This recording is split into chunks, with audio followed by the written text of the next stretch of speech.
Okay, um, so today I'm just gonna give you guys sort of an update on what I've done to the Shield 45 so far with regards to aftermarket parts. So as you can see, I've got this Hogue, I guess they call it the beavertail grip.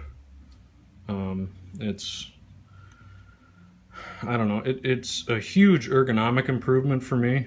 I tried it a while back at around I think around the 200 or 300 round mark. I put it on, and then I took it off after like 120 rounds. I shot it for like one day and then took it off because I didn't really care for it. A lot of that was due to the fact that it adds quite a bit of width to the grip, which it's. I'll try and see if I can get like an even view.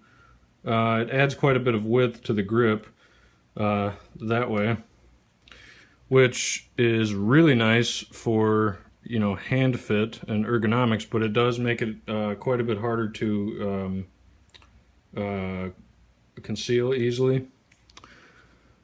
But I went back to trying it out pretty recently again because the gun I was just having problems with grabbing it right away and having a solid even grip, and not having to adjust my hand so much because the grip without this on here is just a little bit too short and a little bit too thin and flat this way for me to be very accurate with it at longer ranges, like past about 15 or 20 yards, which maybe it's not really that big of a deal for concealed carry, considering that most of the time, if something like that were to happen and I actually needed to like shoot somebody in self-defense or something like that, it's probably going to be pretty close range. But I don't know. I like shooting this at longer range. The gun is surprisingly accurate. I've been very impressed with the actual mechanical accuracy. Like, the gun itself is very accurate, and the grip was making it hard for me to actually take advantage of that at longer distances. So I put this back on in an effort to improve the ergonomics for me and allow me to have a better hold on the gun. And it does have that drawback, though, of concealability, how it's just, it does add quite a bit of bulk, and clothing tends to stick to this a lot more than it does just the straight, polymer frame of the gun.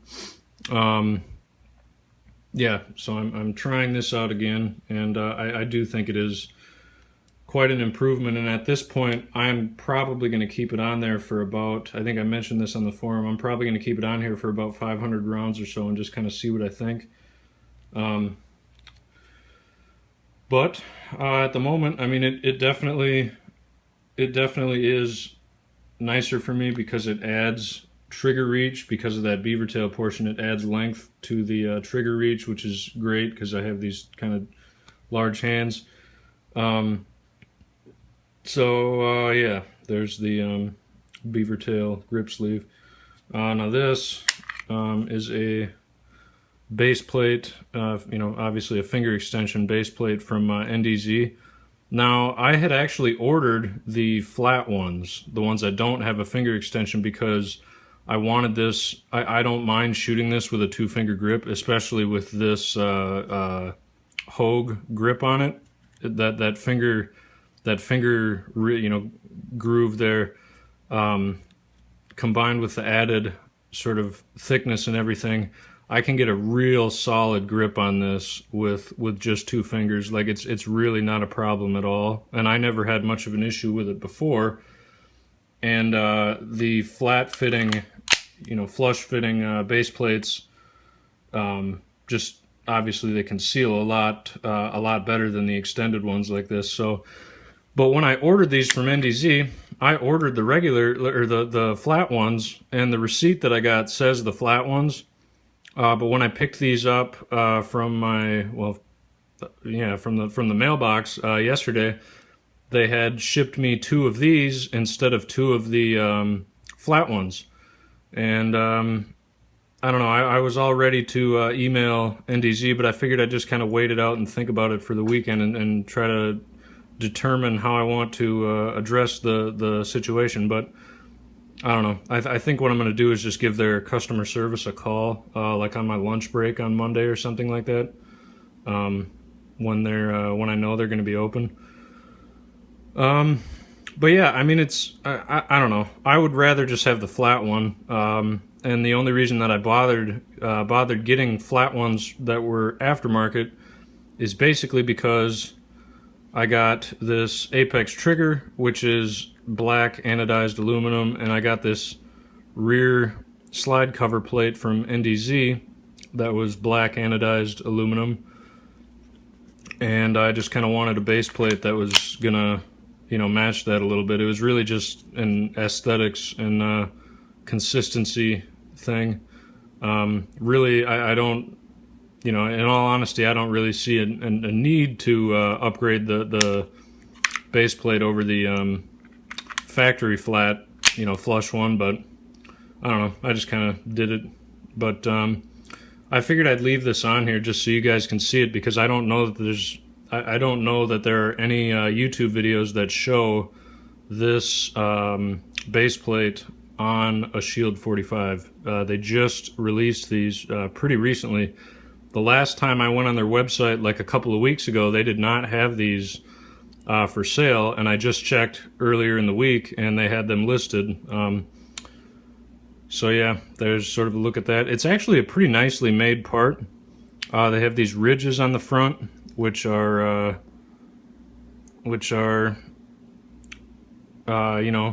they're sharp, but they're not like, they're not gonna like cut you. It's just a pretty clean, sharp edge, so that when you put a little bit of pressure on it, your pinky is not gonna want to slide up or down on this. It's a nice, they did a nice job of machining those. Then you got this kind of little lip down here, so that it's really not going anywhere. The one thing that I do not like about this is that you can see that it is, maybe I'll do it like this in the lighting. Yeah, there. You can see that it's very square on the back, and I'm really not sure why they left it like that. It seems, I don't know, it just seems kind of like unfinished, you know what I mean? Like, there might be some mechanical reason, as far as like the manufacturing of these parts goes, where they just couldn't really get it any smaller than that. But it would have been nice if it was rounded to the point where it matched the contours of the frame better. I'm trying to get this in focus. If it followed the curvature of the frame and blended in there nicely, then I would be, perfectly happy with this, and I might actually keep one for range or woods use. But I don't know. It's not a huge deal. It just kind of pokes into your hand a little bit, but I mean, I still haven't tried firing it with this, or actually any of these, the trigger or this. I haven't shot the gun with those on yet, but I don't know. It's a little bit annoying. Like, I would really prefer it if it matched the frame, but I don't know. I'll just kind of see what happens with those, because I'm not sure how they're gonna handle this. I think I'm just gonna call them and tell them that they shipped me the wrong parts, and just kind of leave it open like that, and then see if they just ship me the ones that I actually ordered, or if they decide to like give me a return shipping label for these, or so I can kind of switch them out, like send them these back, and then they'll mail me the other ones, or what. I don't know how that's going to go down, but we'll see what happens. So then, yeah, I got this rear cover plate, which, a little bit of oil. It's this seems perfectly fine. It's just a normal black anodized aluminum, which again I just got to sort of replace the the factory plastic one that had sort of like a pebble, pebbled texture to it.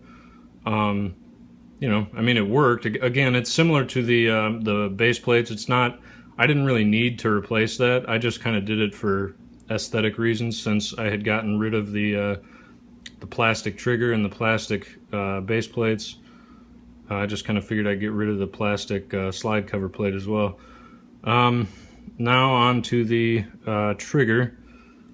It's very nice. I installed this about I don't know. Let me think. Like maybe an hour ago or something like that. So I really haven't done a whole lot with it.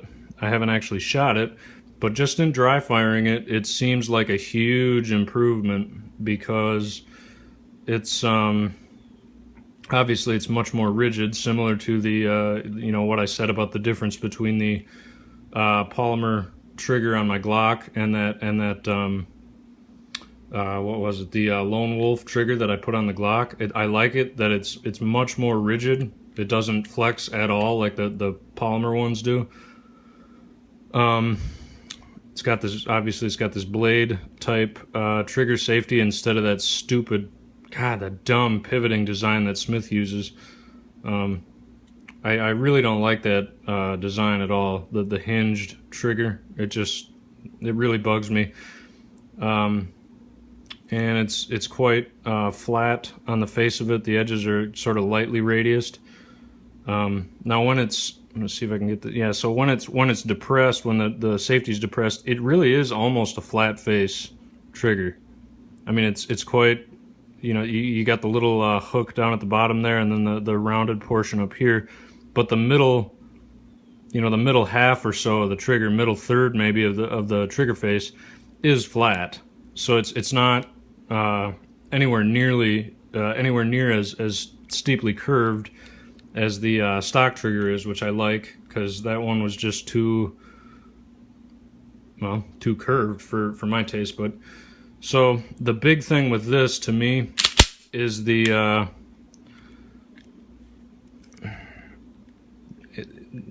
claimed 20% reduction in take up and over travel. They say, like, I think it says approximately 20% better, or 20% less take up and over travel. So here's the take up. Now when it's like that, it's just a little bit past vertical. So I usually place my finger kind of right where the safety is there, down at the bottom, because it gives you a decent amount of leverage. But watch the small amount of over travel. So it breaks, and it basically, I think they left it like this intentionally. It basically just has enough rearward movement after the break to sort of ensure that the sear will actually be tripped, that the gun will go off, and then beyond that they stopped it.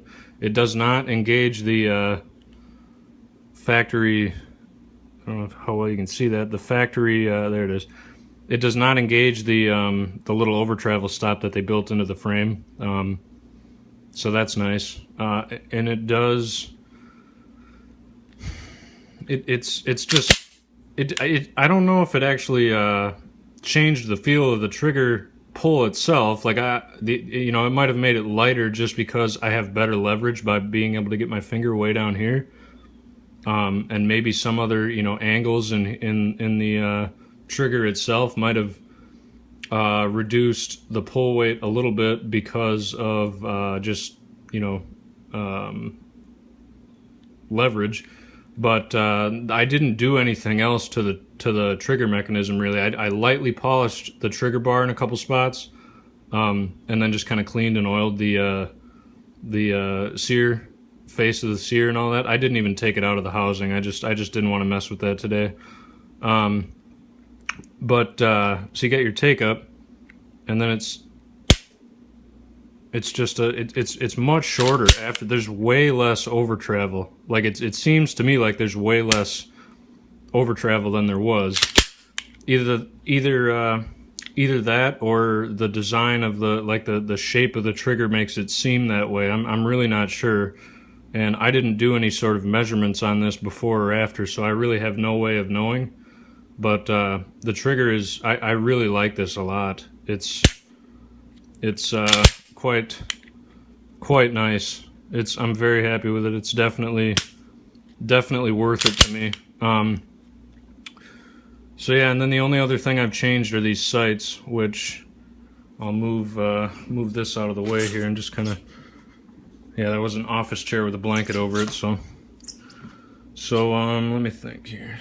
So that's the let me see if I can get it to focus. That is the sight picture, and that's actually pretty representative of what it looks like when you're aiming at it. I would say there's just a hair less light between the sides of the front post and the rear notch. It's the front post will appear just a little bit bigger than it does here, but it's a very clean, crisp sight picture with the square edges and the black finish on everything. I really like these sights a lot for accurate shooting. It really, between the sights, the new trigger, and this, the Hogue grip, it's much easier for me to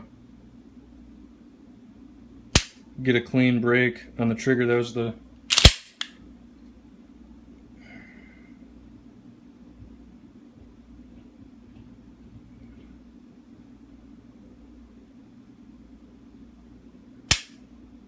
see there, it moved a little bit. So if I just kind of it's so difficult to do this on camera. I'll kind of stand it up here and do it. It's I'm actually using the viewfinder, which is why it's taking me so long to line up the sights, but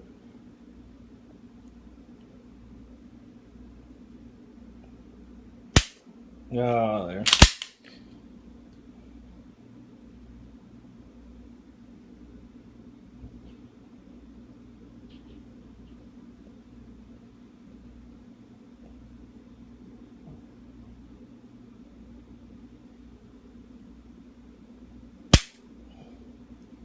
So I mean, I think this is about as good as it's going to get for this gun, as far as the aftermarket parts. Of course, well, until I get the actual part that I ordered from NDZ and not this extended one. But I mean, aside from that, basically the trigger, the sights, and this sleeve have turned it into a gun that should be much easier for me to shoot accurately.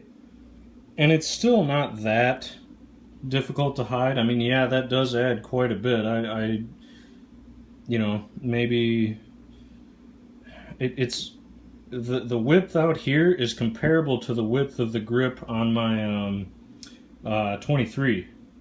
So it is quite a bit bulkier, which does make this, you know, quite a bit harder to hide. But oops, but other than that, it's such a dramatic improvement. I've been so happy with my my shooting with these sights and that grip. You know, like I said, I still haven't used this, but with the grip and the sights, I was able to like more than double my average percentage for hitting that what's it called, that keg. I have like an aluminum keg that I shoot at, because it's similar to like a gong. I can hear when the rounds hit it, so I shoot at that from 50 to 75 yards. And at 50 yards, the last few times I went out shooting, I was able to get, you know, 5 out of 6, maybe every once in a while 4 out of 6, and sometimes the whole 6-round clip. At 50 yards, no problem.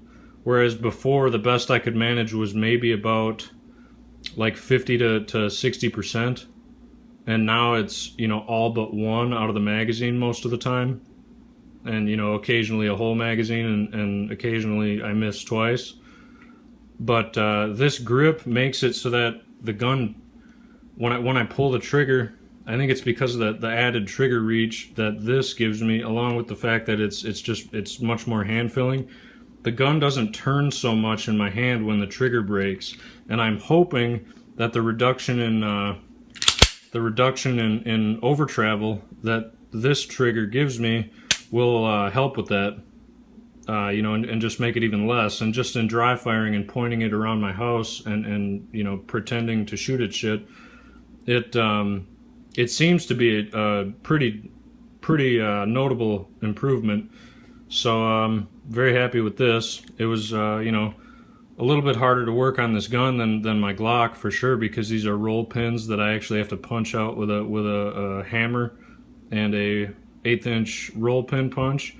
But I mean, other than that, it really wasn't that bad. It was basically just new. Like, you know what I mean? I had never done it before, but other than that, like the newness of it all, it really wasn't that challenging at all. So yeah, and I think I mentioned this before, but these sights are Dawson Precision.